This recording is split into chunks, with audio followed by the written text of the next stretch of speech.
สบายดีพ่อแม่พี่น้องเลยFC ทุกคนเนาะเมื่อนี้มาพบเพาะกับสาวลาวอีกแล้วสาวลาวพาเขาคั่วอีกแล้วพี่น้องสาวลาวสิเฮ็ดเมนูแกงหน่อไม้พี่น้องแกงหน่อไม้ใส่เห็ดหูหนูพุ่นน่ะมีแต่เห็ดหูหนูแซ่บๆนัวๆน้ำกันเด้อพี่น้องสิลวกปลาแดกก่อน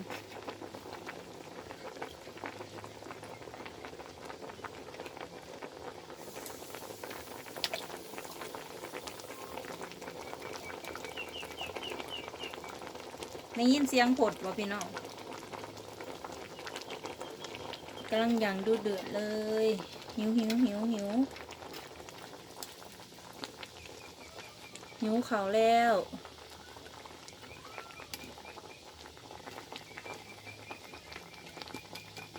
นี่คืออาหารเที่ยงของพวกเฮา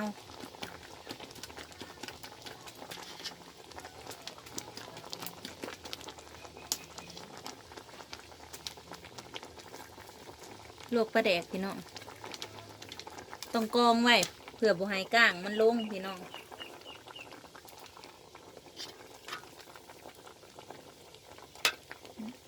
เลือดเกลือก้าง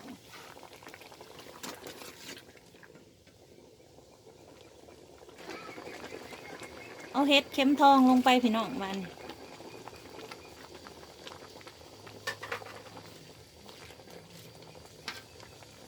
ตามด้วยข้าวเบื่อข้าวเบื่อล่างก้นโขกพี่น้องความแสบความนัวอยู่น้ำก้นโขก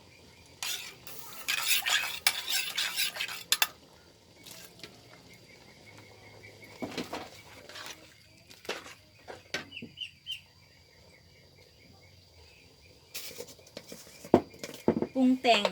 ตามใจหมักเด้อพี่น้องเด้อ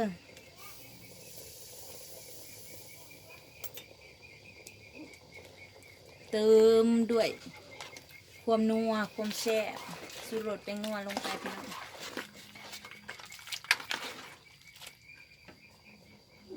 รอพี่น้องรอให้เขาเบื่อสุกเมื่อเขาเบื่อสุกเป็นทีเรียบร้อยแล้วพี่น้องอุ้ยควันแห้งแท้เมื่อเขาเบื่อเฮาสุกเป็นทีเรียบร้อยแล้วเอาผักขะแยงลงไปพี่น้องเพื่อเพิ่มความหอมความแซ่บความนัว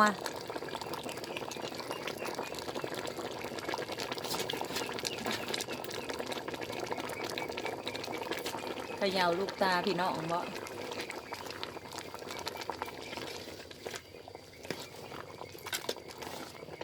ตอนนี้เฮากำลังได้กลิ่นความหอมของผักขะแยงพี่น้องแซ่บๆนวลๆน้ำกันมาเด้อพี่น้อง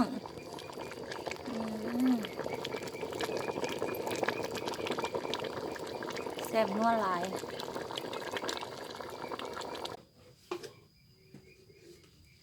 ตักหน่อไม้ก่อนพี่น้องมาเด้อพี่น้องมาเอาเด้อจักถ้วย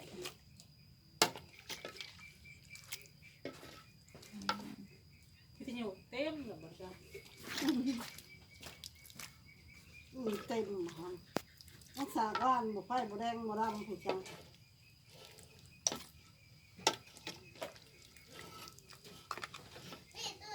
แกงเจ๋ห้อยโข่งน้ำพี่น้อง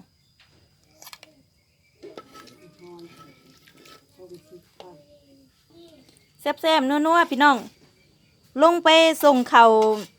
แม่น้องวิก่อนเด้อพี่น้องลงไปกินอยู่เถียงนาหน่อยเฮาพุ่นละบ๊ายบายพอกันอยู่หน้าถุงหน้าพี่น้องมาห่อนเตียงให้เตียงนาแล้วมากินข้าวน้ำกันอันนี้คือดอกกระเจียวที่ปลูกมากินกับแกงหน่อไม้พี่น้องแจ่วกินกับมะข้อพี่น้องเลยอันนี้แกงหน่อไม้มะข้อกับมะข้อใหญ่ๆคุณนะเป็นตะยากแท้อุ้ยว้าวมาเลยน้ำลายแตกอันนี้คือผักกันกองใบหวานไผ่และกับใบกระชายพี่น้องต้นกระชายสุกละวานมากินข้าวน้ำกันเด้อพี่น้องกินข้าวน้ำบ่าวไว้น้ำเสาอองน้ำนองปูเด้อมาแซ่บๆน้ำกันมาเด้อไปน้ำเด้อได้มากับเป็นหมากันแล้ว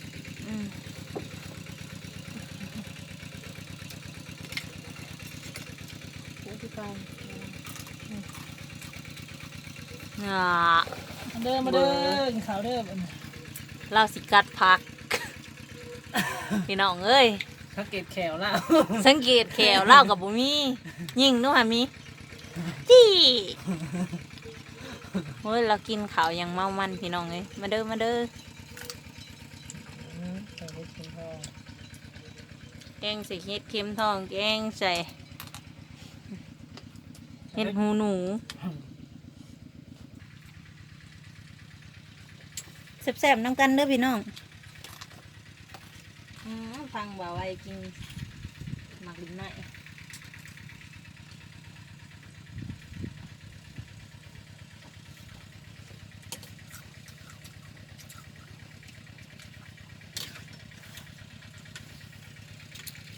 หมักลิ้นไหมพี่น้องแต่บ่ได้เผาเถื่อเสียงมันออกประมาณนี้กรอบ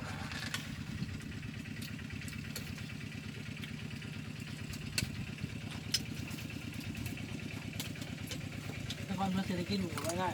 บ่มีเนาะแดงมากนี่แต่หมักดินใหม่ธรรมชาติแต่เก่า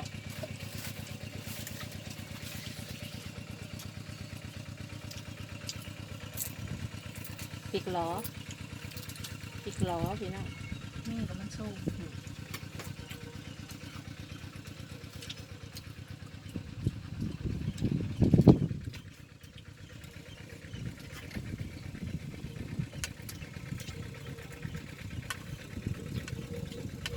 อยู่นครพนมจำพึ่งทางหลวงหลาย มากเนาะ ต้นเดี๋ยวสิ หดเนาะ ถ้าเจ้าบอกกินนะ คือการมาเติมพางอ่ะที่มันอยู่ทางหลวงอ่ะเป็นอย่าง มันทำให้มีคนกิน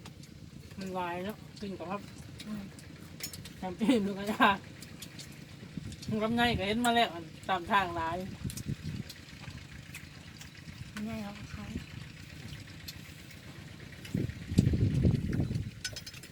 ลายเนาะ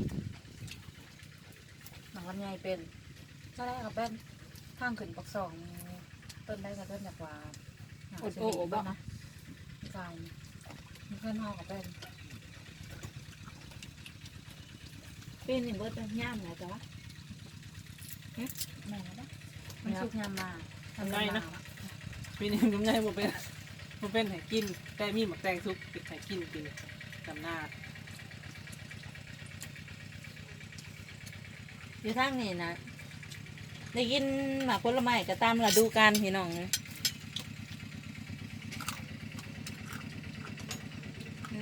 เฮ็ดหูหนูใหญ่พี่น้อง นะคะมาเก็บลูก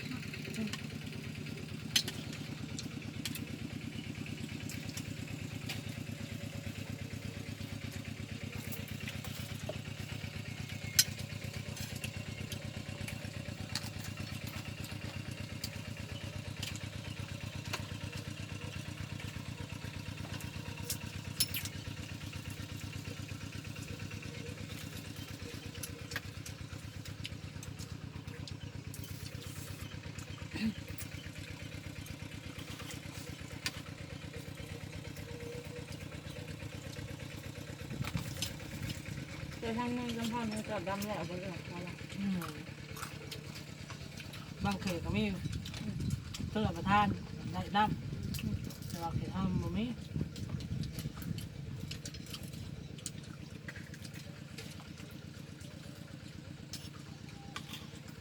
มึงยังก่อนมึงจมพร จำพ่อน จมพรข้าวชามที่หาหน่อยปะไม่ใช่ไหม เก่งกอก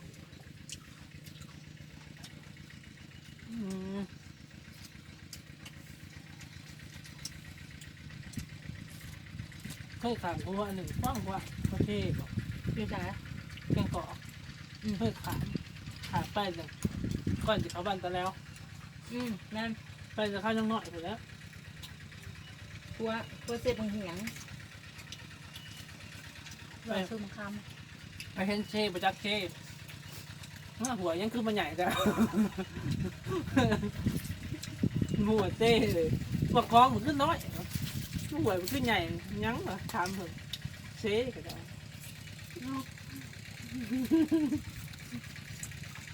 เคยเห็นอยู่บ่มีเซ่น่ะ มีบอกเคยเห็น บ่เห็นว่าสิคือพอไว้นะ อันนั้นไปบ้านตะแลน่ะ ตัวเห็นวัดเขาอยู่บ่ ฮะ วัดบ้านตะแลวอยู่ในสามแยก เห็นว่าในวันยุ่นตกนี่ยังบอก บ่เห็นบ่หัวระเบิดยังค่าซักซิมอยู่ ขับไปนี่มันอยู่ทางนี่บอก มัน จะหมดว่าหนทางเขาขึ้นไปมันขึ้นไปแบบแต่ไปทางเนี่ยมันสิไปทาง ตัดโกน บ้านปะพาไลในทางแหวมาทางนั่นก็สิขึ้นไปบ้านนี่ยัง มันดอนแดงมากกว่าอะไร ไปบ้านนนแดง ไปทางตะเวนออกนะบ้านคำบ้านอะไรบ้านตาลโกนมันคำพะเนบ้านตักปากกล้วยไปเช่นนั้น เลยอยู่ในกระตัวซ้ำแยกนั่นแหละหัวระเบิดซักซิมเนี่ยจักเอ็มมีหยังเขาแล้วตรงเงาข้ามนี่ซักซิมกระเดยอยู่มันทางบ่แตกมันบ่ระเบิด ระยะ ระยะมันระเบิด บอกเขาเอามือมันออกเลยเนาะทำไง แม่นบ่ก็ได้อยู่ ได้หรอมีบ้าน โอ้เขาเจ้าเก็บปูระเบิดเขาเจ้าก็เอาออกสิ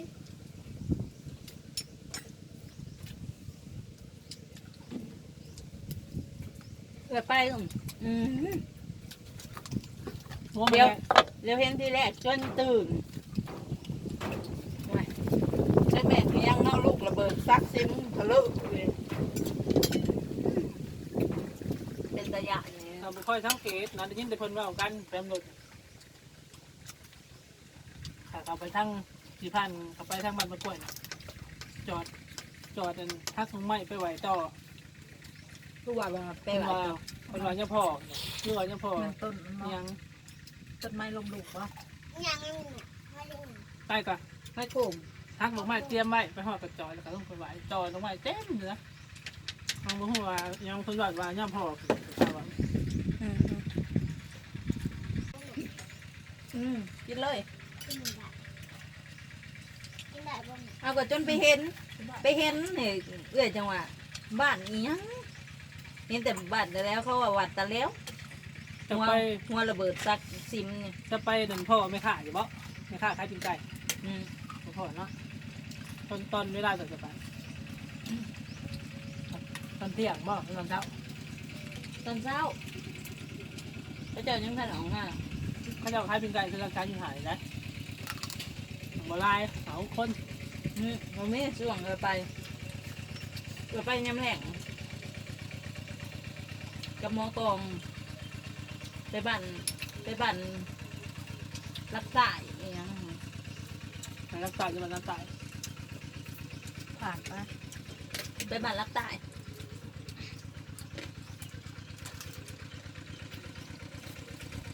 หน้าใต้บ่แม่นรักใต้แม่นหน้าใต้ พ่อยาวันเนาะเขาจะไปงัดเอาย่นหน่อยจะ อยู่ใน เอาย่นจกย่นยังหาแล้วแถวนั้นหลายเขาละจับไปจะเอาไอ้กดท้ายเนาะเดี๋ยวพระอนุก็จะอนุรักษ์ไหมท่านกูเมื่อช่วง ว่าห้องโบจักสีมันยังเนาะกันนั่นเราแล้วก็มีแต่อยากได้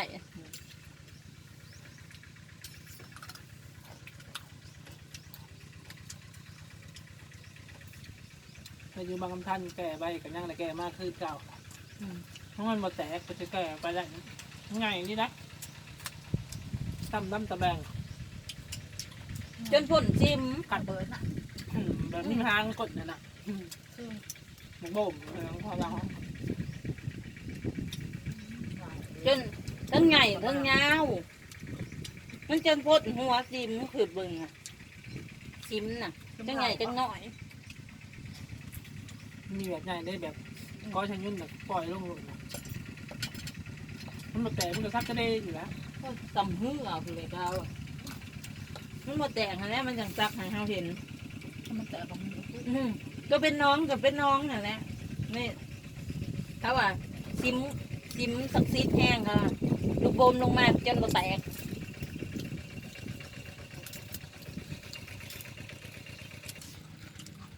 เคยเห็นปีนี้ได้ยินแต่ก็จะว่าหน้าคุมโบ ทางยังบ่แตก แต่เพราะว่าแรกเอามาทำลายอ่ะนะวิทย์แหละเอามาทำลายเอามาสอดก็จะแบบ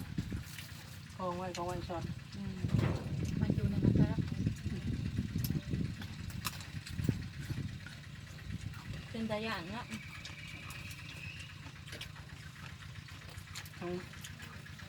ทำนี่ก็หมื่นยังอยู่ทำอีก